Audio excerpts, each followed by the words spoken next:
예. 오늘은 해강그룹의 핵심 성장 동력 중에 하나인 해강그룹 정기 독서 줌 미팅을 시작하도록 하겠습니다. 어, 해강그룹에서 2024년도에는 성공하는 사람들의 7가지 습관을 가지고 여러분들과 함께 나누고 계시는데 중요한 것은 뭐냐면은 그 독서 미팅 그 주제를 맡아서 발표하시는 리더 사장님들 계시지만 여러분들도 여러분들도 반드시 책을 읽으시고 책 읽기 싫으시면은 책을 사기라도 해야 된다. 책을 사기라도 해야 된다. 여러분 이 말 굉장히 깊은 말이에요. 책을 아예 사지도 않으신 분들 굉장히 많으실 텐데 책이라도 사라. 제가 강력하게 말씀을 드리겠습니다.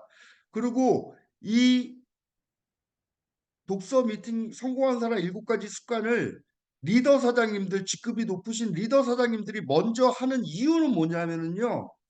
저희가 솔선수범하는 자세로 먼저 모범을 보이기 위해서 하는 거예요. 저도 독서 미팅 주제를 가지고 발표할 거고요. 우리 한성주 그룹장님도 하실 거고요. 호주에 계신 모니카 사장님은 책을 구할 수 없을 수도 있으니 일단 그건 제가 고려를 할게요. 그래서 리더 사장님들이 먼저 하는 것은 뭐냐면 여러분들하고 똑같이 먼저 우리가 다 하고 여러분들이 같이 합류하기를 바라는 마음에서 이렇게 진행을 한다라고 말씀을 드리면서 여러분들은 이 성공한 사람 7가지 습관을 갖다가 거의 1년에 가까워서 챕터를 나눠가면서 이 독서 미팅을 진행하는 과정 속에서 여러분들이 적극적으로 참여하신다면은 정신적인 질적 성장이 엄청난 것이 일어날 것이다라고 제가 확신하면서 오늘 독서 미팅을 시작하도록 하겠습니다. 첫 번째 시간은 우리 변아름 그룹장님이신데, 우리 변아름 그룹장님은 요즘 굉장히 바쁘셨어요. 뭐 제주도도 갔다 오시고 어저께 밤에 중국 출장 갔다 중국에 후원 갔다 어제 밤에 오셨어요. 그리고 오늘 본사에서 영어로 인터뷰하실 한국 사업자가 사실 올리 변아름 사장님밖에 없기 때문에 우리 변아름 그룹장님이 본사에서 영어로 인터뷰하고 이게 오셨어요. 우리 변아름 그룹장님 처음 독서 주제 발표하기 전에 딱 3분만 중국 시장과 오늘 그 여의도에서 잉글리시로 그 인터뷰한 내용 잠깐 좀 소개하고 진행해 주시기 바라겠습니다. 모시겠습니다. 우리 변아름 그룹장님 나와주세요. 네, 안녕하세요. 변아름입니다. 그건 준비가 안 돼 있어 지금 사실 집에 들어온 지가 몇 시간 되지가 않았어요. 그래서 거의 지금 중국인지 어딘지 헷갈릴 수준인데, 사실 이제 제가 일요일 밤에 중국으로 떠나서 중국에 이제 사업을 스타트해 보시겠다 하는 파트너 사장님이 계셔서 뭐 실전 트레이닝 겸 후원 미팅 겸 해서 이제 중국을 다녀왔는데요. 다녀와서 느낀 점은 '아, 중국은 역시 대륙은 대륙이다.' 이런 걸 많이 느꼈습니다. 왜냐하면 일단은 뭐 인구수부터가 다르기 때문에 첫 세미나인데도 거의 한 20명 가까이 되시는 분들이 이제 모이셔서 세미나를 좀 진행을 하게 됐고, 생각보다 굉장히 이제 중국 분들도 건강에 관심이 많으시더라고요. 어떠한 삶의 질이 올라가는 부분이 있기 때문에 그런 건강에 관심도 많으시고 사업적인 부분도 굉장히 관심이 많으셨는데, 우리 해강그룹의 시스템이 뿌리를 내리면 중국 시장이 굉장히 지금 초기 시장이기 때문에 '가능성이 크겠다.' 이런 생각을 좀 했습니다. 왜냐하면 제가 이제 본사에 듣기로 중국이 인구도 굉장히 많고 굉장히 큰 땅이지만 한국과 매출이 거의 비슷하다 들었어요. 그래서 한국과 비슷하다고 들었기 때문에 그 정도면 중국 시장에서는 거의, 제가 갔던 닝보도 사실은 작은 도시인데 이제 1,000만이거든요. 그 1,000만인 도시가 굉장히 많다 하더라고요. 그래서 그런 도시들을 우리가 쪼끔 '해강의 시스템으로 뻗어 나갔으면 좋겠다.'라는 생각을 했습니다. 그리고 이제 어 여의도 그 본사 인터뷰는 어제 바로 연락을 받아 가지고 어제 중국에서 미팅을 하는데 전화가 왔어요. 그래서 바로 "오늘 와서 혹시 영어 인터뷰 할 수 있냐." 해 가지고 이제 가서 하게 됐는데 사실 지금 이제 굉장히 뜨거운 감자가 저희가 브라보 인터내셔널 성장상을 수상을 4년 연속 한 거잖아요. 그래서 그 부분에 대해서 우리가 이제 사업자들의 어떠한 지금 감화된 부분이랄지 이런 부분에 이제 인터뷰를 좀 진행을 했습니다. 그래서 이런 것들이 사실은 우리의 사업에 굉장히 큰 서포트가 되고 있기 때문에 이런 것들을 10분 또 활용을 하셔서 많은 또 사업적인 성장 같이 이뤄 나갔으면 좋겠습니다. 3분이 된 것 같죠? 그래서 이제 그렇게까지 진행을 좀 했고요. 그래서 오늘 제가 이제 지금 화면 공유하고 시작하도록 할게요.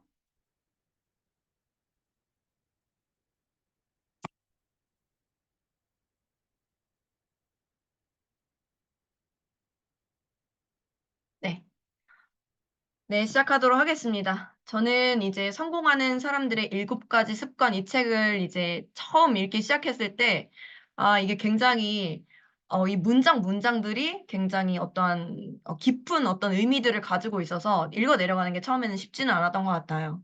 그런데 이게 이제 적응이 되면서 조금 더 깊이 있게 생각하면서 이제 배우게 됐는데, 제가 맡은 부분은 2부의 개인의 승리 부분 중에서도 습관 1, 자신의 삶을 주도하라 이 부분이었습니다. 그래서 이 책에서 습관 1로 나온 데는 이유가 있지 않을까 이런 생각이 들었는데 자신의 삶을 주도하라라는 주제처럼 이 주도성에 대한 부분이 사실 앞으로 익히게 될 습관 6가지의 기초가 되는 그 베이스가 된다라고 또 이 책에서 이야기를 하더라고요. 그래서 굉장히 이제 중요한 부분으로 개인의 승리를 이끄는 주도성에 대해서 이제 스타트를 할 텐데요. 그래서 개인 비전의 원칙, 자신의 삶을 주도하라. 이 부분에서 처음 인트로 부분이 저는 굉장히 인상이 깊었어요. 첫 인트로가 주도적인 노력으로 스스로의 인생을 향상시키는 인간의 불가사의한 능력보다 더욱 고무적인 것은 없다라는 부분이었는데요. 개개인의 주도적인 노력으로 인생 자체를 바꿀 수 있다라고 믿는 사람이 사실은 많지는 않죠. 근데 이제 그런 분들이 사실 리더가 되고 그런 능력 자체가 굉장히 고무적이라는 부분에서 이제 와 닿았습니다. 이 부분이 굉장히 와 닿았고 그래서 결국에는 그 이후로 이제 인간에게 써 있는 어떠한 자아의식이라는 이런 능력을 이제 먼저 설명을 해주고 있습니다. 이 부분이 항상 사실은 김성주 그룹장님이 굉장히 강조하시는 부분이죠. 그래서 이 자아의식이라는 부분을 보니까 자신의 사고 과정 그 자체를 생각할 수 있는 능력이라고 나와 있더라고요. 그러니까 나의 행동이나 나의 사고를 바라볼 때 그냥 내가 느끼는 감정으로 바라보는 게 아니라 나는 하나의 물체인 것처럼 나를 그 위에서 나를 객관적으로 한 걸음 물러서서 바라보는 방식으로 의식 체계를 갖추라는 거예요. 그래서 우리 자신은 우리가 마음으로 느끼는 감정도 아니고 기분도 아니고 그 생각 자체도 아니라는 겁니다. 우리가 이런 것들에 대해서 생각할 수 있다는 사실 자체가 우리를 동물과 구별되게 한다라고 이제 쓰여져 있었는데, 내가 어떠한 생각을 지금 갖고 있는지를 알아차리는 그 알아차림, 그런 자아의식, 이런 것 자체가 인간만이 가지고 있는 능력이라는 거죠. 그래서 이런 자아의식에 대해서 먼저 이제 개념 정리를 하면서 이 자아의식을 갖는 것이 중요한 이유는 바로 자극과 반응 사이에 어떤 태도를 선택할 수 있다라는 부분이죠. 그래서 여기서 이제 예시를 들은 부분이 빅터 프랭클, 그 정신과 의사이자 유대인인 사람이 독일 나치 그 시대에 유대인 그 감옥소에 갇히게 되면서 빅터 프랭클이 사실은 이제 깨달은 것이 인간이 가진 가장 마지막인 자유가 자신의 상태를 관찰자의 입장에서 바라볼 수 있는 자아의식을 가진 존재다라는 것을 깨달았다는 거죠. 나를 감옥에 가두고 나에게 굉장히 힘든 고문을 하고 이런 것들이 매일매일 언제 풀려날지 죽을지도 모르는 그런 상황이고 가족들도 다 이미 죽었고 그런 굉장히 힘든 상황이었지만 여기서 이제 빅터 프랭클은 자신의 정신 세계를 집중하면서 본인이 이러한 경험을 통해서 나중에 감옥 밖으로 나갔을 때 누군가에게 나의 이러한 것들을 알려줄 수 있는 배우게끔 가르칠 수 있는 그런 것들을 생생하게 상상을 했다라고 해요. 이 감옥에서. 그러니까 자극과 반응 사이에 선택을 할 수 있구나. 그래서 내가 지금 이 현재 상태에 묶이지 않을 수가 있구나. 라는 것들을 이곳에서 깨달았다라고 나와 있죠. 그래서 인간은 그런 자유가 있다라는 겁니다. 그런 권한을 가지고 있다라는 부분이 나왔습니다. 그래서 그렇게 인간만이 가지고 있는 고유의 특징 네 가지가 바로 자아의식과 상상력, 양심, 독립의지라고 이제 나와 있는데요. 이 자아의식이 방금 전에 설명드린 사고 과정 그 자체를 생각할 수 있는 능력이라고 보면, 상상력은 나의 현실을 뛰어넘어서 무언가를 창조해내는 능력이죠. 생생하게 창조해내는 능력이고, 양심은 옳고 그른 것에 대해서 내면적인 자각으로 인해서 나의 행동을 지배하는 원칙이다. 그래서 양심이 없는 사람들이 하는 행동, 양심을 어떤 고차원적으로 가지고 있는 사람들이 하는 행동, 이런 것들이 우리가 다르게 느껴지듯이 이런 양심은 행동을 지배하는 원칙이다. 내면적 자각으로부터. 이렇게 이제 보시면 되고, 독립의지는 다른 모든 영향력, 을 무시하고 오직 자아의식에 따라서 행동하는 능력이다라고 이제 나와 있습니다. 그래서 이런 부분이 주도성에서 이제 굉장히 중요한 부분이라는 거죠. 인간만이 동물과 구별되는 굉장히 고유한 능력이고, 이러한 천부적인 능력을 발전을 시키면 시킬수록 사실은 어떻게 되냐면 잠재력을 최대치로 발휘할 수가 있다라는 거예요. 인간이 가진 잠재력을 최대치로 발휘하면서 사는 사람이 있고, 그 잠재력을 1%도 쓰지 못하고 죽는 사람이 있는데, 그 차이는 바로 이 네 가지의 능력을 얼마나 발전시키느냐에 따라 다르다는 거죠. 그래서 결국에 여기서 계속 포커스를 두고 말하는 것이 이 주도성에 대한 부분인데요. 이 주도성에 대한 정의 자체가 주도성이란 어떠한 환경에서도 성공을 하는 사람이 가지는 가장 중요하고 기본적인 습관이라는 거예요. 이 부분이 이제 주도성에 대한 정의서부터 쭉 읽어 나가면서, 아 정말 PM 사업 그 자체, 이거는 이제 성공학 책이지만 PM 사업에서의 갖춰야 될 그런 모든 부분에 대해서 이야기를 하는 것 같아서 굉장히 와닿았거든요. 그래서 이 주도성이라는 것은 그냥 단순하게 솔선수범을 하는 것, 그게 아니라 그 이상이라는 거죠. 솔선수범 이상의 내 스스로의 삶에 대해서 책임을 져야 한다는 뜻이라고 해요, 주도성이라는 게. 그래서 이 책임이라는 것은 내가 어떠한 사건이 있다라고 했을 때 어떻게 반응할지를 선택하는 능력이라는 거죠. 내가 선택한 것을 끝까지 해내고 책임지는 능력, 그렇게 선택을 할 수 있는지, 혹은 어 그렇게 선택하지 않고 중도에 포기하거나 이런 분들, 그런 일이 없었던 것처럼 행동하거나 이런 분들 같은 경우는 굉장히 책임감이 없는 거죠.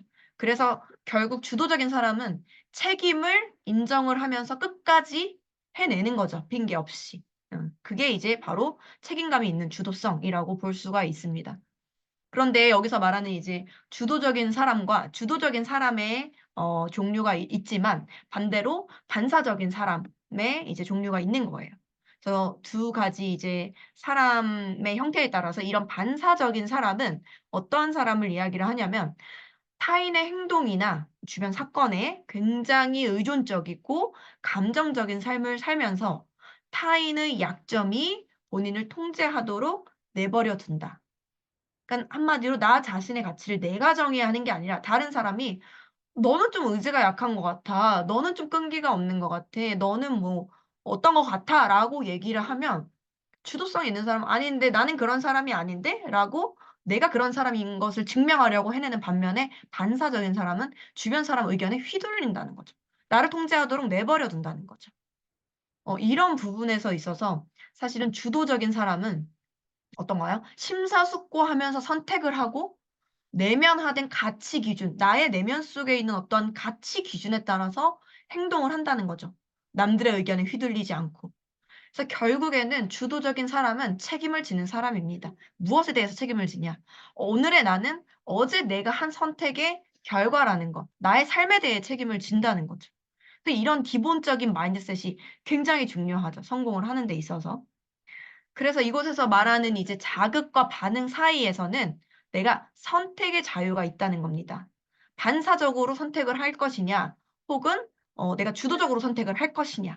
여기서 차이가 나는데, 사실 이 주도적으로 선택하는 사람은 이런 자아의식, 상상력, 양심, 독립의지가 굉장히 발전된 사람임에 일 것이고, 그리고 그가 의식하고 있든 의식을 못하고 있는 무의식 상태이든지 간에 이런 주도적인 사람은 본인의 이런 네 가지 이런 강점을 통해서 반응을 한다라는 거죠.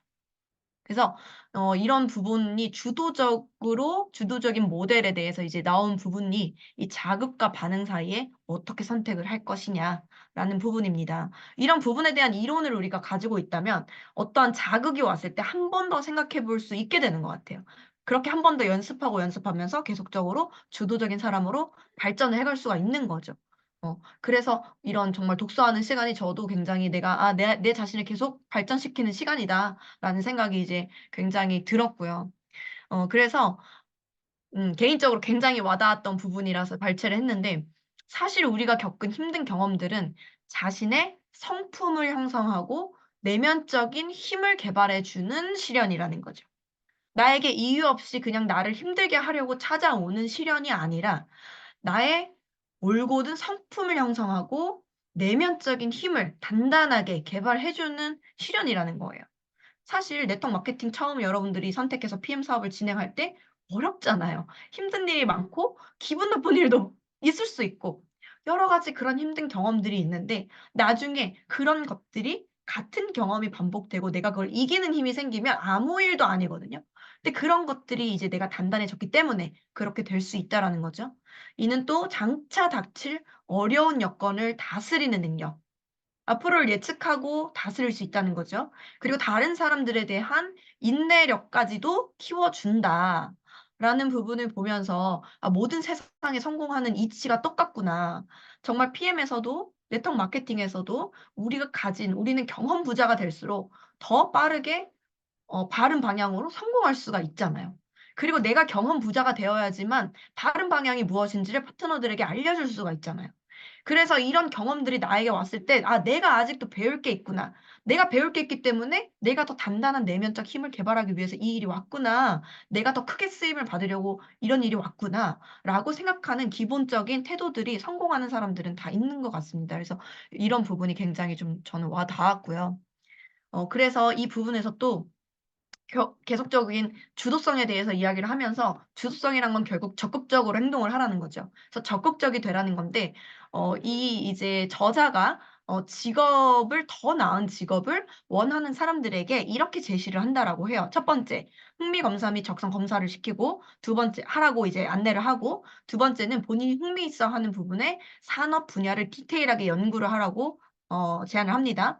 그리고 세 번째는 경우에 따라서 내가 가고 싶어 하는 그 조직에서 현재 직면해 있는 문제를 조사하게 하는 거예요. 네 번째는 그렇게 조사를 했으면 내가 파악이 됐겠죠.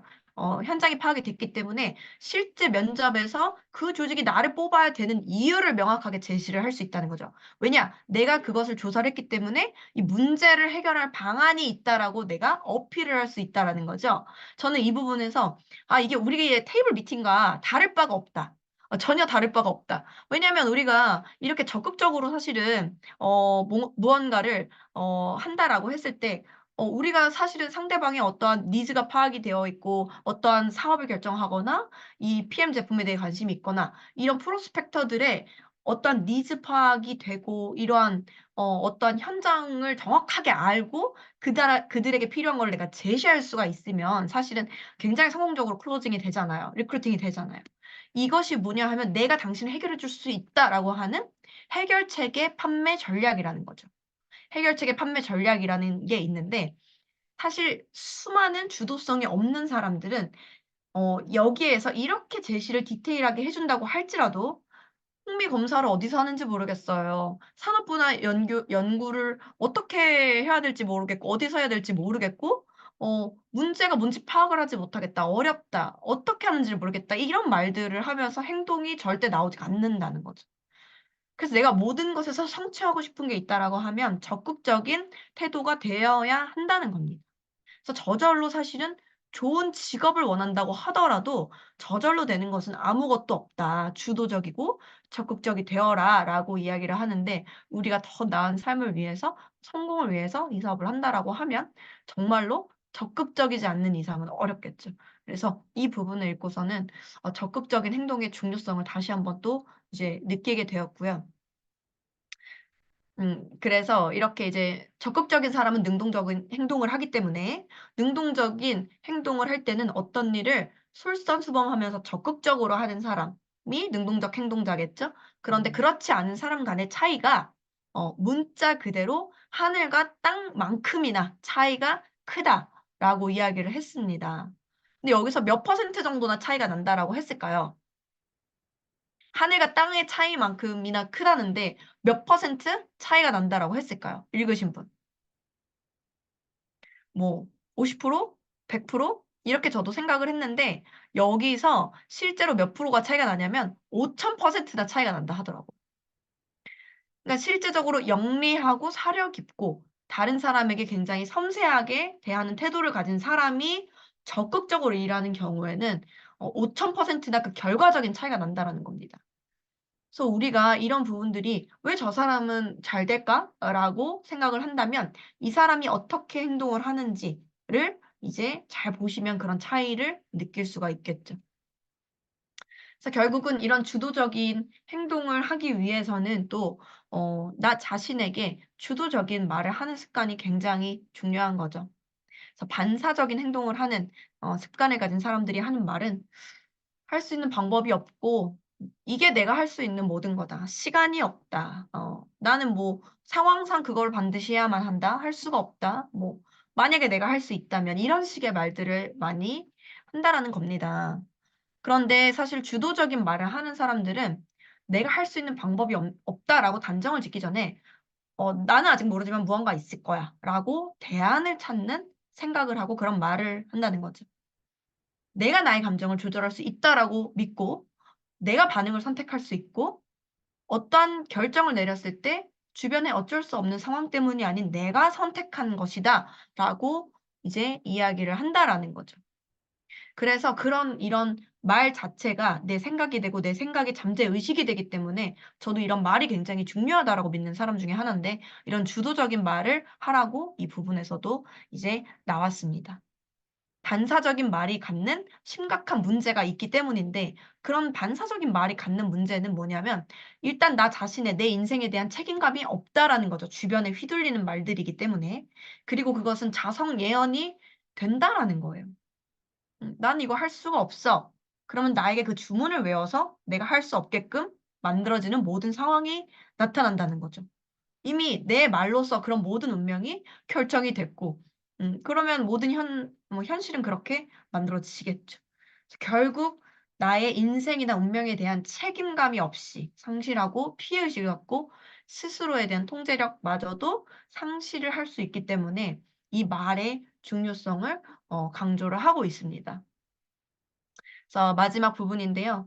결국 주도적인 말을 한다라는 것은 내가 그것을 행동하겠다는 책임감이 기저에 깔린 베이스로 있는 사람들만 사실은 주도적인 말을 하는 거예요. 우리가 사랑이라는 것을 생각을 해 봤을 때 그냥 그 사랑이라는 거를 느끼는 감정이라고 생각을 하잖아요. 어떠한 설레이는 감정 정도로만 생각을 한다라는 거죠. 하지만 모든 인문학, 모든 고전, 모든 이런 어 명품 문학에서는 사실은 사랑이라는 것은 행동하는 동사라고 합니다. 행동하는 동사. 이 말이 뭐냐 하면 그저 어떠한 일어나는 감정에 의해 좌지우지 되는 게 아니라 내가 사랑한다면 부모가 자식을 위해서 희생하는 것을 선택하듯이 내가 행동을 선택한다라는 거예요. 그래서 노력을 한다라는 거죠. 우리가 정말 우리 가족을 사랑하고 우리 함께하는 파트너 하자님들, 스폰서 하자님들, 팀원들 사랑하고 이런 것들이 사실은 내가 어떤 사랑하는 그 행위를 통해서 실현이 되는 하나의 가치라는 거예요. 그래서 이 주도적인 사람은 노력을 하고 이 어떠한 감정보다는 내가 가진 어떠한 가치를 하면서 주도적으로 행동을 한다라는 거죠. 그래서 이런 부분을 보면서도 저도 어 굉장히 쪼끔 이런 개념 자체가 없었던 것 같아요 사실은. 어떤 감정적인 부분이지 행동하는 거라고 생각을 못 했거든요. 그런데 사실 우리가 음 사실은 기쁜 일이 있어서 웃는 게 아니라 웃으면 나의 감정 상태가 기뻐지듯이 '모든 게 나의 행동에 따라서 달라진다.'라는 또 그런 생각을 하면서 '나의 삶을 주도하라.' 이 부분의 주도성의 원칙 부분에 대해서 저도 굉장히 인상 깊게 본 부분들 여러분께 이제 나누어 봤습니다. 지금 빠르게 요약을 해 봤는데요. 이 부분들 굉장히 이제 중요했고 여러분들도 책으로 한번 다시 리뷰해 보시면 좋겠습니다. 저는 여기까지 하도록 하겠습니다. 아, 변화른 국장님 감사합니다. 정리를 잘 하셨고 PPT를 만들 시간이 없었을 텐데 PPT까지 만들어서 공유해서 감사하고요. 여러분들에게 양해의 말씀 하나 제가 구해야 됩니다. 뭐냐면은 저는 이제 갖고 있었던 책이 예전에 뭐 한 20년 전에 나온 그 책을 가지고 제가 우리 그룹장님들한테 페이지를 갖다 소분해서 챕터를 부탁드렸는데 이게 이제 요새 나오는 책은 내용은 같지만 그 페이지 수가 겹치는 곳이 있어가지고 지금 변화령 그룹장님이 발표하셨는데 그 다음 이제 황다영 그룹장님이 발표하실 차례인데 황다영 그룹장님하고 변화령 그룹장 페이지가 겹치는 부분이 있어요. 하지만은 제 생각은 그렇습니다. 어떠한 책도 보는 사람마다 이제 또 해석해내는 방법이 다르니까 또 우리 황다현 사장님이 또 다른 챕터 그 뒤에 챕터까지 준비를 하셨으니까 겹치는 부분이 있다 하더라도 여러분들이 또 다른 시각으로 황다현 그룹장님의 그 준비하신 내용을 받아들이면 좋겠습니다. 모실 때 큰 박수 부탁드리겠습니다. 황다영 그룹장님 부탁드리겠습니다. 네, 안녕하세요. 황다연입니다. 먼저 화면 공유할게요.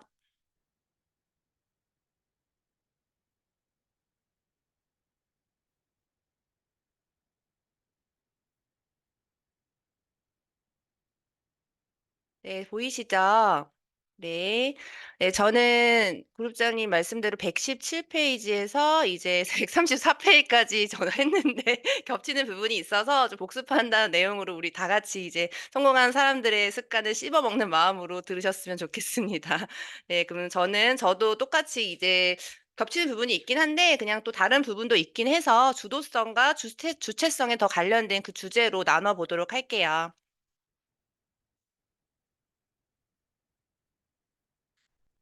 잠시만요.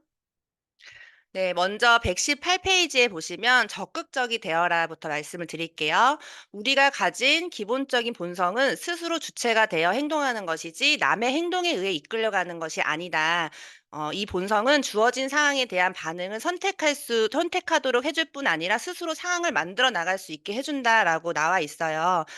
그래서 저는 이 기본 본성이 누구나 우리가 스스로 주체가 되고 적극적으로 행동이 나가는 이 주체성은 누구나 기본적인 본성으로 갖고 있구나라는 생각이 들었고요. 그래서 이것들은 남의 행동에 의해 이끌려가는 것이 아니라 우리가 이런 반응에 대해 선택할 수 있는 스스로 상황을 만들어갈 수 있게 해준다고 해요. 근데 적극적이 된다는 것은 이 적극성은 무모하게 밀어붙이거나 다른 사람을 불쾌하게 하거나 뭐 공격적으로 뭐 저격글을 올린다던가 공격을 한다던가 그런 의미가 아니라 강한 의미가 아니라 어떤 일을 완수할 책임을 인식하는 것을 뜻한다의 말에서 저는 이 부분에서 선택과 책임이란 이 단어가 굉장히 와닿았거든요. 먼저 선택은 내가 스스로 선택과 내 상황을 만들 수 있는 그런 내 감정과 내 상황을 만들 수 있는 선택할 수 있는 게 저희한테 있다는 거고 또 책임이라는 것은 또 이 적극적인 우리가 사업에 있어서 적극적이신 분들이 있고 좀 소극적이신 분들이 있잖아요. 근데 이런 것들을 봤을 때 '책임감이 조금 약하신 분들이 적극성이 떨어질 수는 있겠구나.'라는 생각이 들었어요. 그래서 이 책임감을 조금 깊이 있게 좀 우리가 한번 우리 사업이 내 사업이기도 하고 내가 맡은 부분에 뭐 어떤 이런 맡은 부분을 성실하게 하는 것이 책임인 것이 아닌 내가 진짜 나의 선택과 내 반응을 어떤 책임질 수 있는 내 스스로가 나를 이끌 수 있는 이 책임을 좀 깊이 있게 생각을 해야겠다라고 생각을 들었고요. 그래서 저는 이 선택과 책임 부분을 생각을 하면서 이 책을 계속 읽어 나갔던 것 같아요. 근데 이 사람들에게 책임감을 인식시켜 주는 것은 인격을 무시하는 것이 아니라 존중을 해주는 거래요. 주도성은 인간의 본성의 일부분인데, 비록 경우에 따라 이 주도성이 능력의 눈에 띄지 않고 내면에 잠재되어 있을 수 있지만 이것이 존재한다는 사실은 분명하다는 거죠. 그러니까 누구에게나 이런 주도성이 있다는 것은 인간의 본성의 일부이기 때문에 눈에 띄지 않는 것뿐이지 누구에게나 우리가 이런 주체성이나 주도성이나 적극성은 다 내면에 잠재되어 있다는 사실에 분명하다는 거에 조금 저는 너무나 이제 희망적인 느낌을 받았고, 그러면 우리가 이런 파트너 사장님들이나 우리가 이제 앞으로 이제 사람들 많이 만나면서도 이런 주도성을 이끌어낼 수 있겠구나. 내면에 숨어 있는 이런 잠재력을 이끌어내고 끄집어낼 수 있겠구나. 충분히라는 생각을 했는데, 이런 것들은 기회를 포착을 할 수 있는 분위기를 만들어 줌으로써 이들을 자신 있게 문제를 해결할 수 있도록 도와줄 수가 있다고 해요. 근데 감정적으로 의존심이 강한 사람에게는 사실은 협조를 기대할 수 없다고 합니다. 그러니까 너무 어떤 일을 할 때, 일 처리를 할 때 감정적이거나 아니면 이끌려가거나 의존심이 강한 사람들은 아무래도 이런 주도성이 떨어질 수 있다는 거죠. 그래서 우리가 이런 주도성을 이끌어내려면 어떤 주도적인 성향을 높이 평가해줘서 이들이 사회적 거울로부터 나오게끔 어떤 그런 확실한 이미지를 제공을 해줘라 했는데, 저는 그런 것들을 보면서 우리가 파트너 사장님들한테 이제 단톡방에서 어떤 행동이나 클로징 같은 걸 하면서 저희가 칭찬도 해주고 높이 평가도 해주면서 서로 인정을 해주잖아요. 그런 것들이 어떻게 보면 우리가 숨어 있는 잠재되어 있는 그런 주도성을 이끌어내면서 리더십을 발휘하게 할 수 있겠구나라는 생각을 후천적으로 분명히 이건 변할 수 있고 만들 수 있겠구나 생각을 했고, 또 뭐 강의 같은 것을 맡거나 어떤 시스템의 어떤 또 리더로서 좀 마이크를 잡게 된다면 그런 것들을 또 인정을 받고 극찬을 받으면서 그런 사람들이 점점 좀 이런 주도성이 생길 수 있다는 거죠. 그래서 이런 부분을 좀 사업에 접목을 시켜야겠다라고 전 다시 한번 생각을 했던 것 같고요.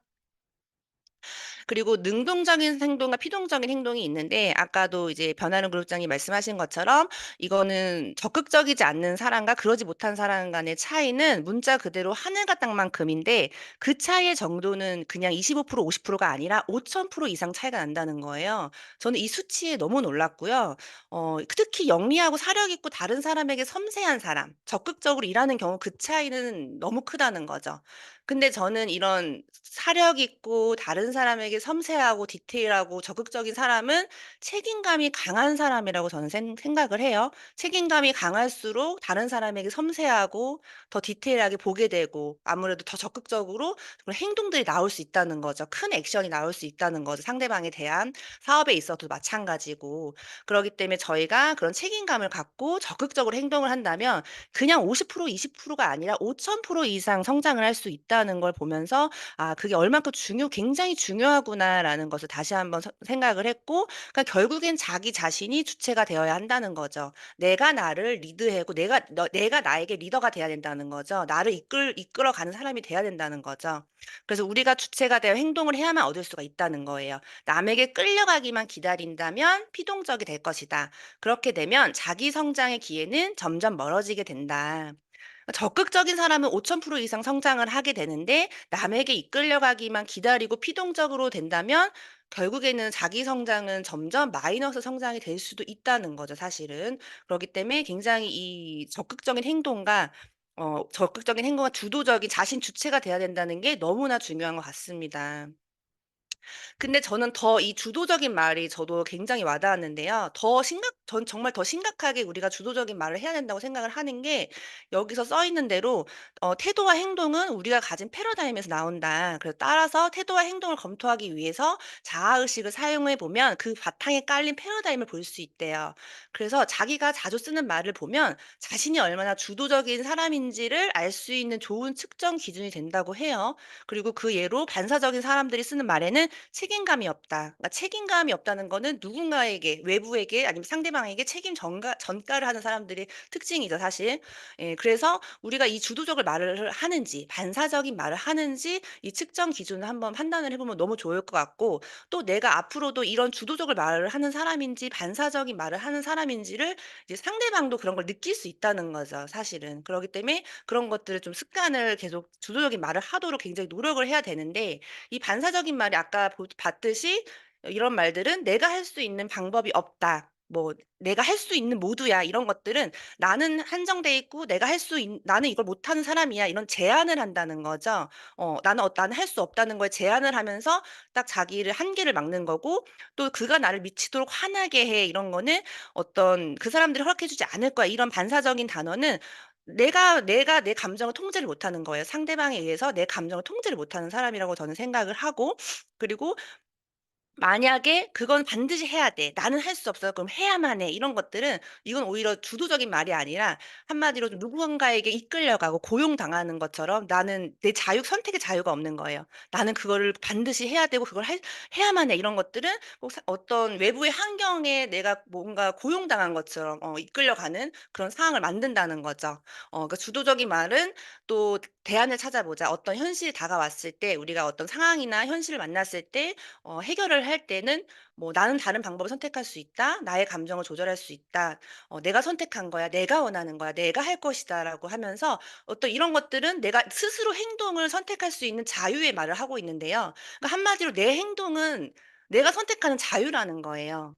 아까도 그 빅터 프랭클이 그 감옥에 있지만 그 사람의 자아 의식과 생각은 자유를 갖고 있었다고 하잖아요. 그것만큼은 누구도 권한을 가질 수 없다고 말을 하잖아요. 그거만큼 나의 선택과 행동은 자유가 있다는 것에 여기 주도적으로 말씀을 하시는 분들은 자유가 있는 사람들이고 반사적인 말을 하는 사람들은 항상 한계를 정해 놓고 자유가 없는 사람이다라고 생각을 해요. 그래서 어떤 상황도 나를 통제할 수 없다는 거 그것만으로 저는 진짜 자유가 있다고 생각을 하고 저도 어떤 어려운 상황이 닥쳤거나 내가 진짜 한계를 느낀 상황이 왔을 때도 그리고 과거에 있었던 그런 상황들을 생각해 보면 그런 것들이 제한하는 것이 아니라 '아 그런 상황들이 있었기에 나를 겸손하게 만들었구나. 아 그런 상황들이 그런 현실들이 나를 인내하게 만들었구나.' 어떤 그런 식으로 조금 바꿔서 생각을 한다는 거죠.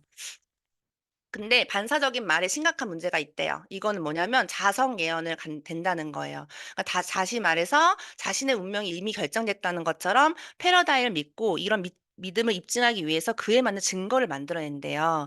그러면서 피해 의식을 갖게 되고 이러면서 점점 자기 자신 스스로에 대한 통제력을 상실하게 되는데 그러니까 반사적인 말을 자주 쓰는 분들은 자성 예언처럼 그런 일들을 만들어내는 거예요. 그런 사람이 되고 그런 운명을 이미 결정을 이미 자기가 본인이 만들어 간다는 거죠. 예를 들어서 나는 항상 운이 안 나빠. 나는 운이 안 좋은 사람이야. 내 인생은 원래 그래. 나는 운이 안 좋아. 이렇게 자꾸 말씀을 하시는 분들은 운이 안 좋은 자성 예언을 했기 때문에 운이 안 좋다는 그런 증거를 만들기 위해서 그런 행동들을 하고 있다는 거죠. 그러면서 그런 운이 안 좋은 상황들로 몰고 간다는 거죠. 또 "나는 우울한 사람이야. 나 원래 우울했어." 이런 사람들은 또 우울한 상황을 본인들이 입증하기 위해 그거에 맞는 행동을 자꾸 하면서 결국에는 그런 운명으로 만들어 간다는 거예요. 저는 그게 굉장히 무섭더라고요 사실은.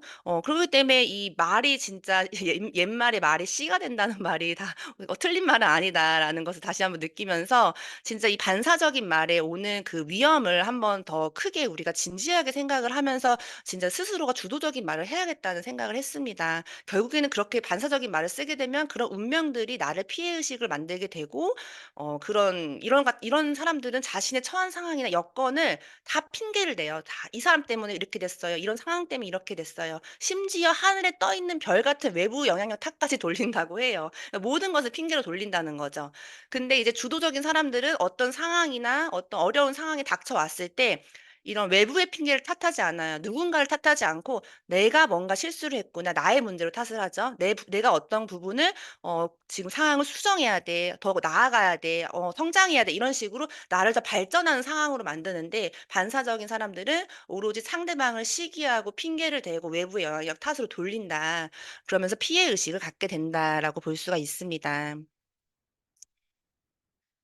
그래서 여기 관심의 원과 영향력 원이 있어요. 이 그림을 먼저 보시면 우리는 관심의 원이 있고 영향력 원이 있는데요. 이 관심의 원에는 그런 다른 사람의 약점, 다른 사람의 시선, 환경상의 문제, 자신이 통제하지 못한 그 여건이라는 거죠. 근데 그런 관심이 나 타인의 시선과 타인의 약점, 환경상의 문제, 외부의 어떤 그런 핑계들을 항상 집중하는 사람들이 있어요. 근데 영향력의 원에는 항상 긍정적, 내가 노력해서 바꿀 수 있는 부분, 적극적, 확장적 이런 것들이 특징을 갖고 있대요. 내가 지금 어떤 부분에 관심의 원에 집중을 하고 있는지, 영향력 원에 집중을 하고 있는지 한번 그런 것들을 체크를 해 보셔야 된다고 생각을 합니다. 그래서 반사적인 사람들은 항상 다른 관심이 다른 사람의 약점, 환경상 문제, 자신이 통제하지 못한 여건 등에 집중하면서 반사적인 사람들은 이 같은 대상에 관심을 집중함으로써 비난하고 책망하는 태도, 반사적인 말, 피해 의식과 같은 결과를 초래한다. 네. 그러면은 자신의 영향력권에 있는 자신의 영향력원이 무관심해지기 때문에 이 영향력원이 축소된다고 해요. 자꾸 그런 관심의 원에 집중을 하게 되면은. 그래서 관심의 원안에 있는 대상에 노력을 집중하면 이것들이 자신을 통제하도록 권한을 주는 셈이래요. 그 결과 긍정적인 변화를 일으키는 데 필요한 주체적인 주도권을 잡지 못하게 된다. 결국 주도권을 놓치게 된다는 거죠. 그래서 이 책에서 나오는 이제 여기서 이 아들이 학교에 가는데 그 아들이 약점이 있었대요. 아들이 약점이 있었는데 그 약점을 이제 학교 애들이 어떤 보는 시선이나 태도나 그런 것들을 어떤 조롱하는 어떤 그런 것들이 항상 걱정을 했는데 그거는 사실 관심의 원이었다는 거죠. 그래서 본인들이 그런 아들이 학교를 갈 때 그런 관심의 원이 아닌 그냥 우리가 스스로 바꿀 수 있는, 노력할 수 있는, 창조할 수 있는 그런 영향력 원을 에 집중을 함으로써 우리 부부는 물론 아들에게도 영향을 미치게 됐대요. 적극적인 에너지를 창조해내기 시작했다고 해요. 스스로 변화시키는 적극적인 에너지를 창조하면서 조건이나 여건에 대한 걱정하는 대신 어떤 외부의 상황에 걱정하는 대신 자신이 할 수 있는 행한 것, 바로 주위 여건에도 영향을 미칠 수 있게 한 것이다라고 얘기를 합니다. 그러니까 어떤 일을 저희가 만났을 때도 사실은 남의 시선이나 뭐 걱정, 또 일어나지도 않는 걱정, 뭐 두려움 이런 것들을 신경 쓰시는 분들 너무 많으세요, 사실은. 타인의 시선이나 여러 가지 뭐 어떤 그런 것들. 내가 내 삶에 내가 주체라면 사실 그런 걸 신경 쓸 수가 없죠. 영향력원을 키우는 데만 집중을 하기 때문에 그런 상황에 집중하는 것이 아닌 나의 노력이나 나의 어떤 적극적인 에너지를 집중을 한다는 거죠. 그래서 주도적인 사람들의 원에는 이런 영향력원이 엄청 확장돼 있대요. 근데 이 영향력원이 관심의 원보다 더 큰 사람들이 있대요. 그거는 이제 조금 잘못된 원이죠. 그러니까 지위나 부, 역할 또는 인성 문제 때문에 한 개인이 가진 영향력이 관심의 원보다 큰 경우가 있대요. 이런 상황은 자신의 감정이 너무 이제 근한시적으로 만들고 천박하고 경솔한 영향력을 행사하도록 한다. 좀 남을 항상 좀 이렇게 약간 비난하고 이러신 분들이 있어요. 좀 이기적이고 무절제하고 이런 것들 잘못된 인간관계나 인성으로 인해서 좀 이제 영향력원이 너무 커진 상황인 거기 때문에 그런 것이 아닌 그냥 딱 영향력원은 관심의 원에서 점점 확장은 하지만 적극적인 에너지로 이 영향력원을 확장을 하라는 거죠. 하지만 소극적인 사람들은 반사적인 사람들의 원은 굉장히 이 영향력 원이 작대요. 그리고 소극적인 에너지는 관심의 원에 집중하기 때문에 외부의 상황, 남의 시선, 남의 태도 이런 거에만 집중을 하기 때문에 그 영향력 원을 점점 무관심해지기 때문에 이 영향력 원이 점점 축소가 돼요. 작아진다고 해요. 근데 진짜 이런 영향력이 사회에 성공한다는 거는 영향력을 얼마나 끼쳤는가, 사회에 영향을 얼마나 끼치고 공헌했는가에 따라서 성공이 비례한다고 하잖아요. 근데 이 영향력원을 자꾸 축소를 한다는 거는 사실 성공에 멀어지는 행동이기 때문에 저희는 항상 그런 영향력원에 집중하고 관심의 원에는 조금 시선을 돌리는 게 좋을 것 같다고 생각을 했고요.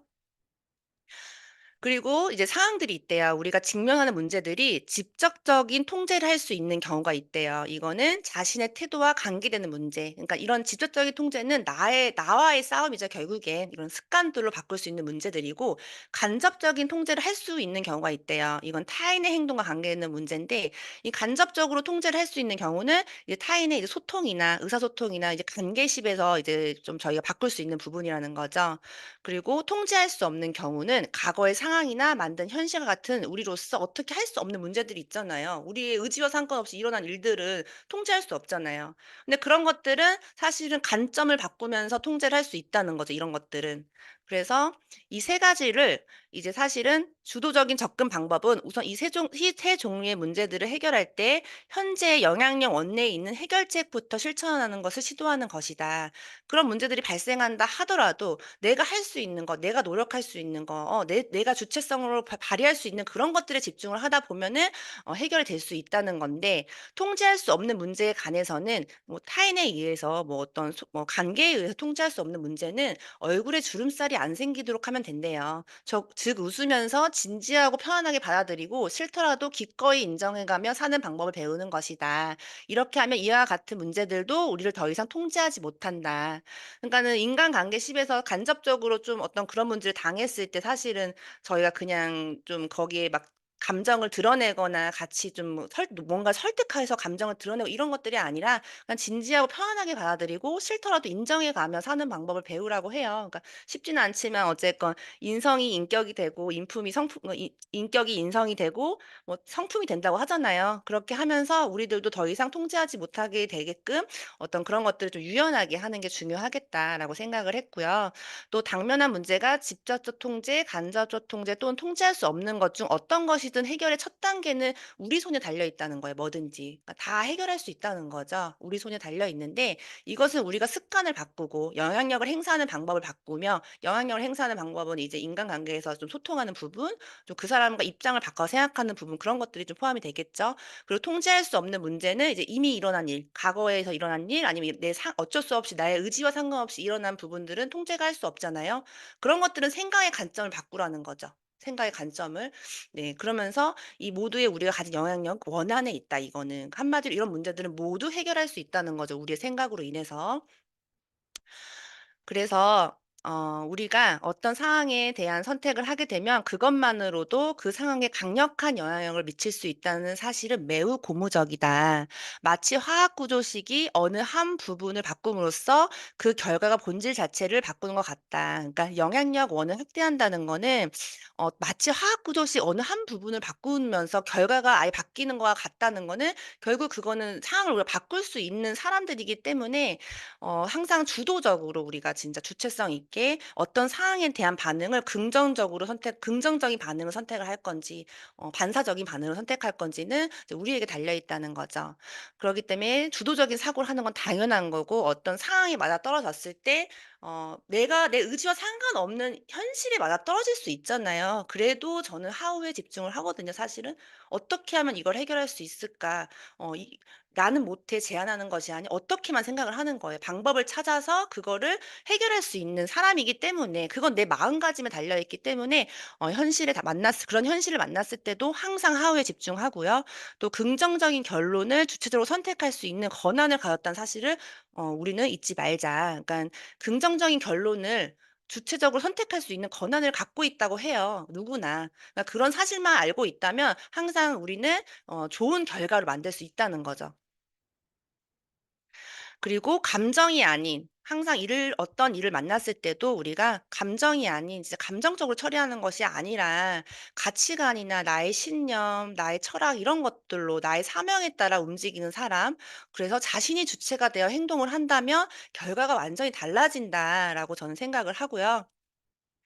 또 그러기 위해서는 우리가 영향력 원에, 관심의 원이 아닌, 타인이 아닌, 외부가 아닌, 시기 질투가 아닌 어떤 그런 시선에 벗어나서 그냥 영향력 원, 내가 해결할 수 있는 거, 내가 바꿀 수 있는 거, 내가 창조할 수 있는 거, 내가 주체성으로 해결할 수 있는 그런 부분들, 제한하는 것이 아니라 긍정적인 그런 부분들을, 그런 곳에 시간과 에너지를 쓰고 나의 노력을 영향력 원에 집중하는 것이 맞다고 생각을 합니다.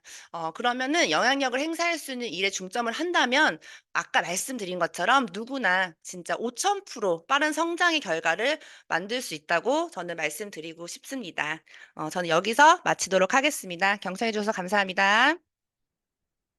황다영 그룹장님 너무너무 감사합니다. 그 변아름 그룹장님, 황다영 그룹장님 너무너무 감사하고 시간이 없으니까 그다음 마지막 스피커 우리 호주의 그 큰 그룹을 갖고 계시고 또 호주 사장님들을 혼자 가서 다 이끌어내셨던 우리 김조엔 그룹장님 마지막 챕터 부탁드리겠습니다. 김조엔 그룹장님 나와 주십시오.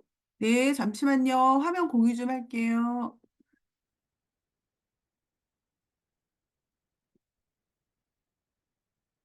갑자기 화면이 꺼져가지고 죄송합니다. 보이시나요?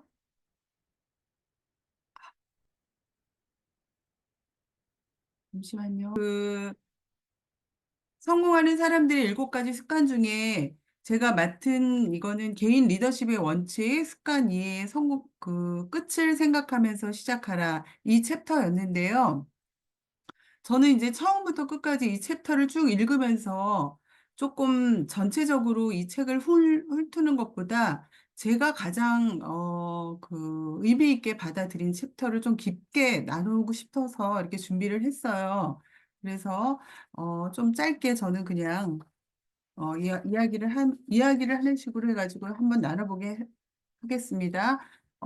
끝을 생각하면서 시작하라 이 말을 정말 많이 들었었고 저희가 이제 저 같은 경우는 굉장히 건성건성 들었던 것 같아요. 되게 흔한 말이라고 생각하면서 이거를 들었는데 이 벽돌책을 정말 잘라가면서 제가 좀 눈이 안 좋아서 이 나쁜 눈을 째려가면서 보낸 시간들을 추억하면서 저는 오늘 독서 미팅을 한번 그 시간들을 떠올리면서 시작하겠습니다.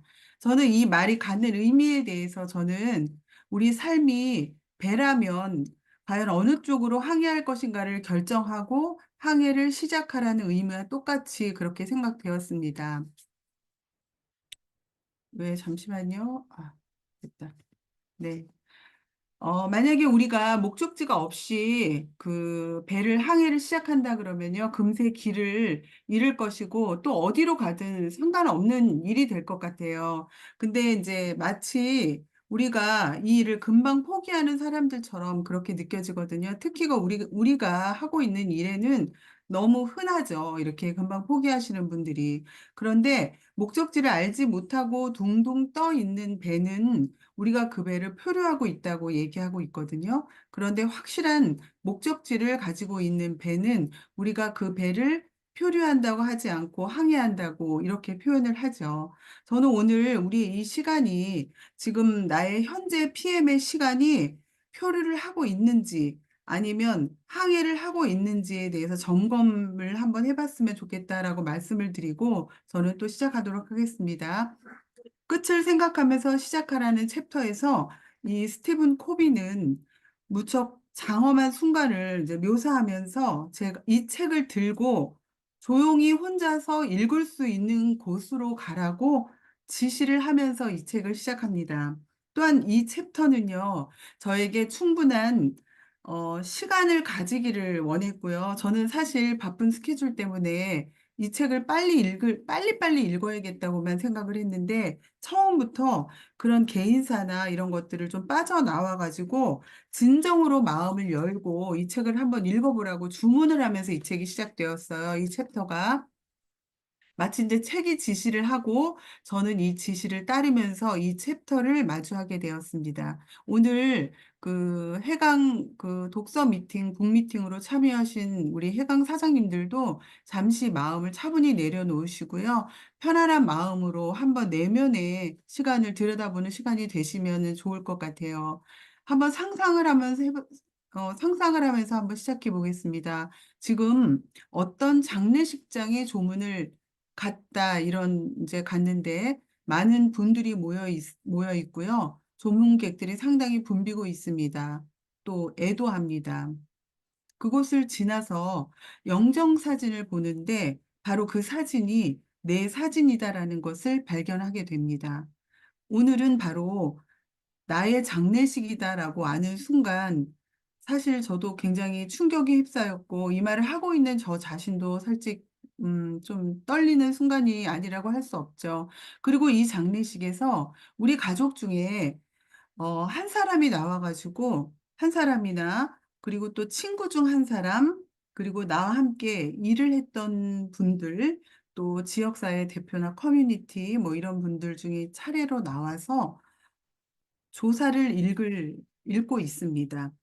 나와 나의 삶에 대해서 어떻게 나를 이야기해 주는가를 바라는 것, 어떻게 이야기해 주기를 바라는지에 대해서 한번 생각해 보자는 것이 스티븐 코비의 제안이었습니다. 과연 나는 어떤 종류의 사람이었고, 어머니였고, 아내였고, 아버지였고, 동료였는지를 그들로부터 어떤 말을 원하는지를 생각해 보라는 것이었습니다. 또 그들의 이야기 속에 저는 사실 이렇게까지는 생각을 안 했었는데 어떤 성품들까지도 표현되기를 바랄 것인지 한번 또 생각해 보라는 것도 무거운 주제였습니다. 그들이 살아가면서 나에게 어떤 도움을 받았고 어떤 이야기를 해주기를 바랬는지도 한번 생각해 보라는 것이고요.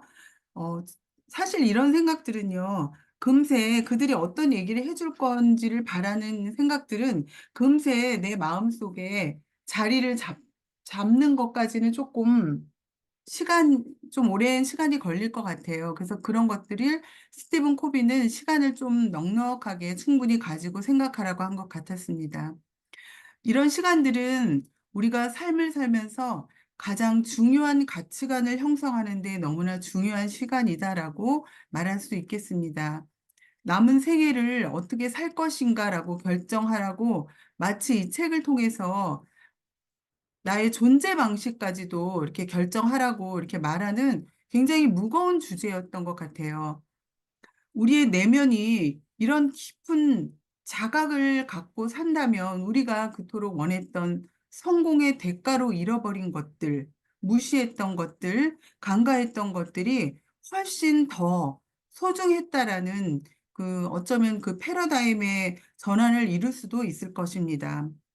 끝을 생각하면서 시작하라는 말은 오늘 우리가 무슨 결정을 하고 또 내일도 해야 되고 다음 주에도 해야 되는 매번의 결정 속에서 그때마다 가장 중요하게 생각하고 고려해야 될 가치관 같은 것들, 그런 것들을 설정함으로써 우리가 이제 검토의 기준과 가치적인 것을 구축하는 것이라고 스티븐 코비는 말하고 있죠. 최후의 순간을 우리가 분명히 마음속에 간직할 수만 있다면 어떤 날이 저에게 와도 우리가 가장 중요하게 생각하는 것들을 중심으로 우리는 우리의 행동을 선택할 수 있다고 이렇게 말하고 있거든요. 또한, 어, 저는 이 말을 우리 스폰서님한테 상당히 많이 들었었거든요.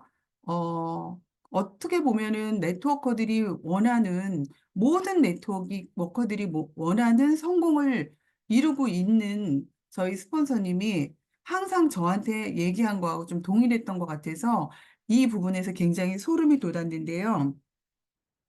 항상 유리를 걷는 것처럼 걸으라고 얘기를 하더라고요. 그래서 오늘 또 우리가 이런 중요한 가치를 저희 마음속에 갖고 있는다고 생각하면은요, 기쁜 일도 일관적으로 견지해 나갈 수 있고요. 그렇다면 내 마음속에 충족감과 내적인 평화를 이룰 수 있다는 말을 스티븐 코비는 말하고 있더라고요. 다시 말해서 우리의 현재를 파악하고요. 한마디로 분수를 잘 지켜야 되겠죠. 내가 나아가는 방향을 아는 사람, 이런 사람들이야말로 주도적인 성실성을 발휘할 수 있다라는 그런 말이죠. 내가 누구를 위해서 성실한 게 아니라 나 자신한테 그냥 성실하게 주도적으로 할 수 있다는 거죠. 만약에 우리가 어떤 사다리를 오르고 있는데 그 사다리가 올바른 사다리가 아니라면 빨리 오르면 오를수록 우리는 더 큰 문제 속에 빠지게 되거든요. 우리의 삶에도 정말 성공도 중요하고 효율도 중요하지만 이 성공과 효율과 효과가 우리가 이 누리는 삶을 원한다면요. 올바른 사다리를 올라야 되는 것이고 삶의 바른 방향성과 목적지를 결정하는 것만큼 중요한 일은 없다고 말합니다. 오늘 이 책에서 말하는 숙고의 시간들이 지금까지 내가 생각해 왔던 중요하게 여겨왔던 것들하고요. 약간 다를 수도 있을 것이고요. 어쩌면 또 새로운 것들이 발견될 수도 있었을 것이에요. 그러나 실제로는 우리가 놓치고 있었던 삶의 가장 중요한 것들이라고 또 말을 하죠. 어쩌면 이런 것들이 우리 삶의 중심의 좌표를 삼고 있는 소중한 것들을 소중하게 갖고 나가는 것이 얼마나 우리 삶 속에 중요한지를 깨닫게 하고자 아마 이 챕터를 배치한 것 같습니다. 어, 해강그룹 사장님들은 여러분의 장례식에서 여러분의 가족과 친지, 그리고 함께 일했던 동료분들, 파트너들, 또 리더님들, 소중한 사람들로부터 어떤 이야기를 듣고 싶은지에 대한 이 질문은 우리의 삶의 존재를 다시 한번 재정비하게 만드는 굉장히 힘이 있는 질문이었다고 저는 생각합니다. 이런 진지한 질문을 자기한테 질문을 해보는 이 시간을 여러분들한테 순간순간 하고 지내고 산다면 아마 어 향후 10년, 20년 또 50년 후에는 다음 세대까지 영향을 미칠 수 있는 어 좌표를 설정하는 데 상당히 중요한 출발이 될 거라고 저는 믿고, 북미팅이 사실 저에게는 너무나 힘든 일이었고, 무엇보다도 좀 저한테는 좀 부족한 면을 많이 채워주는 시간이었던 것 같아요. 항상 이렇게 저돌적으로 앞으로 나가는 그런 스케일이었기 때문에 이번에 이 책을 읽으면서 잠깐 쉼표가 아니라 좀 내면을 들여다보는 그런 시간이 되었던 것 같고요. 좀 삶의 밸런스를 좀 맞추는 시간이었다, 이렇게 느껴졌고 상당히 좀 힘들었습니다. 이 책이 너무나 두껍기도 두꺼웠고, 책에 좀 자다가 맞아 가지고 여기 좀 아프고 막 그랬어요. 그래서 책을 이렇게 언니가 자르라고 하더라고요. 그래 가지고 보이나 모르겠는데 좀 이렇게 책을 그냥 막 오려가면서까지 했거든요. 그래서 일단 저는 여기까지 준비했고요. 일단 이번 북미팅이 힘들었지만 저한테는 굉장히 가치 있는 시간이었다, 이렇게 말씀드리고 준비 여기까지 했습니다. 감사합니다. 우리 조행 그룹장님 너무너무 중요한 챕터를 차분하게 정말 장례식장에서 나의 모습을 생각할 수 있는 그런 차분함으로 이끌어 주셔서 너무 감사하고 너무너무 좋은 시간이었어요. 그래서 지금 제가 우리 변아름 그룹장님, 황다연 그룹장님, 김조행 그룹장님의 발표를 들었는데 제가 마무리를 좀 하겠습니다. 어, 먼저 우리가 이렇게 깊은 책을 읽으면서 서로 간의 사고를 같이 나누는 우리 해강 그룹원들과 함께 한다는 것이 엄청난 자부심을 갖게 합니다. 이렇게 깊은 책을 읽으면서 서로가 같이 한 시스템 안에서 한 방향으로 우리가 계속 나가고 있기 때문에 우리가 지금까지 잘해왔고 앞으로는 더 잘해 나가지 않을까라고 생각을 합니다. 자신의 삶을 주도해야 하는데 우리가 삶을 살아가면서 사업을 하던 삶을 살아가던 자신의 삶을 주도해야 하는데 삶을 주도하는 방식 중 하나는 가장 중요한 것은 반사적인 사람이 아니라 자신의 삶을 관찰자의 입장에서 바라보는 거예요. 아까 자아의식에 대해서 나왔잖아요. 항상 우리의 삶, 우리의 생각, 이런 것들을 관찰자의 입장에서 바라보는 거예요. 관찰자의 입장에서 바라보면은요, 기적이 일어난대, 기적이. 그래서 우리가 지금 이 순간부터 우리 모두가 지금 다 줌미팅하고 있는 모습들을 관찰자의 입장에서 바라볼 수가 있다라는 것을 알아채기만 한다 하더라도 우리에게 엄청난 어, 효과가 있을 것이다라고 말씀을 드려요. 그리고 사람은 생각하는 동물이죠. 우리는 생각하는 존재다. 그래서 어, 끝을 생각하며 시작하라. 이 챕터가 상상력에 관한 부분인데 우리가 마주하는 모든 것들, 자연계를 제외한 모든 것들은 사람의 생각에서 한번 만들어지고 두 번째 눈에 보이는 생산물로서 만들어진 거예요. 이 피트라인, 이 물통도 누군가의 머릿속에서 한번 만들어지고 그 다음에 눈에 보이는 생산물로서 나타났다. 그래서 우리가 삶을 살아가는 데 있어서 가장 중요한 것은 생각하는 작업이다. 생각하는 작업. 생각을 해야 되는 거예요. 생각을 깊이 하는 사람은 깊은 사람이에요. 생각을 빨리빨리 하는 사람은 빠른 사람이에요.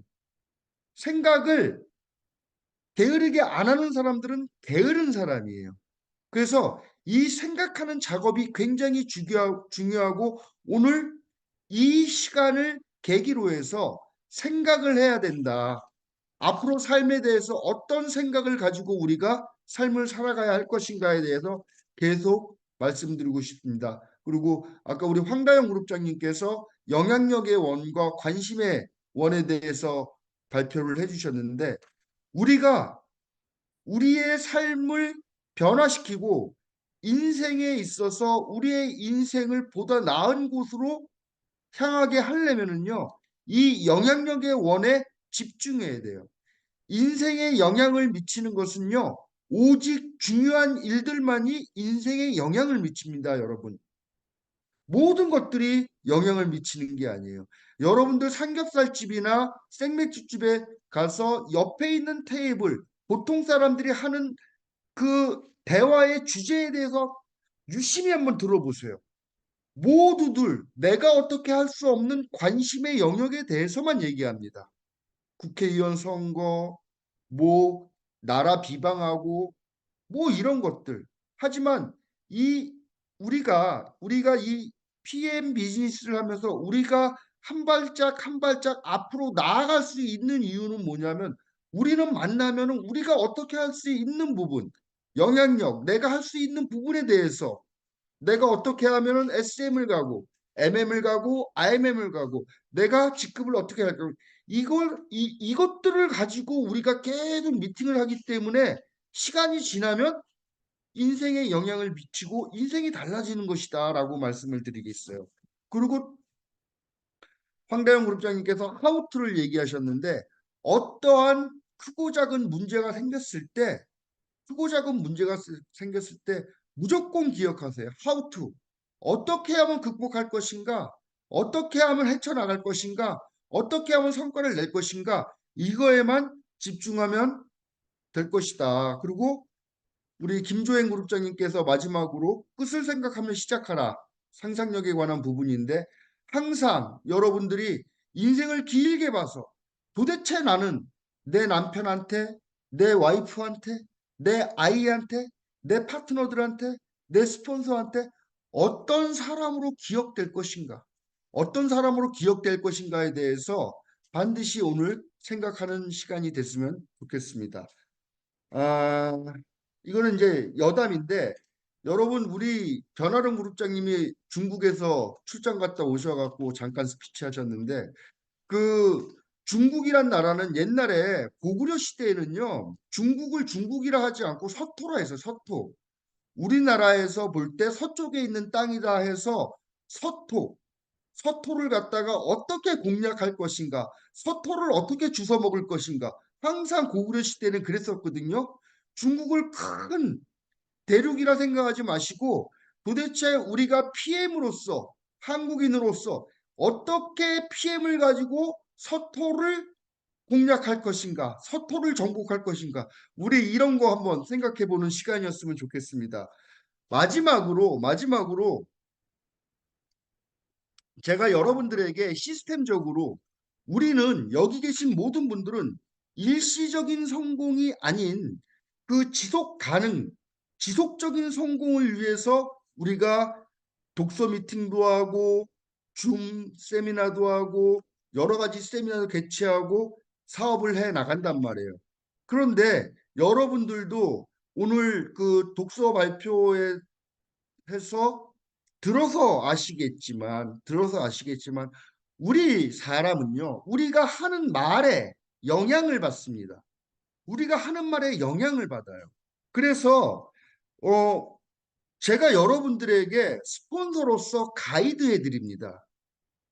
그렇게 되지 않은 라인들이 너무나 많기 때문에 제가 여러분에게 스폰서로서 시스템적으로, 제가 네트워크를 하면서 시스템에서 저도 그렇게 배웠고 저도 그렇게 실천하고 있고, 그래서 그게 뭐냐 하면은 여러분들 시스템 속에서 사업적으로 통화를 하건 대화를 하건 여러분들 스폰서십을 지키셔야 됩니다. 스폰서한테 반말하지 마세요. 스폰서한테 반말하는 순간 그 존중하는 마음이 사라집니다. 사업이에요. 물론 처음에 이 직대나 뭐 다음이나 이 처음에는 아는 사람으로 시작해서 모르는 사람으로 끝나는 게 이 네트워크 마케팅 비즈니스지만은 처음에 가까운 사람들끼리 처음에 사업을 시작하기 때문에 아주 친근 여태까지는 그렇게 했으니까 언니 동생 하면서 말을 막 반말을 합니다. 스폰서한테 전화할 때나 사업적으로 얘기할 때나.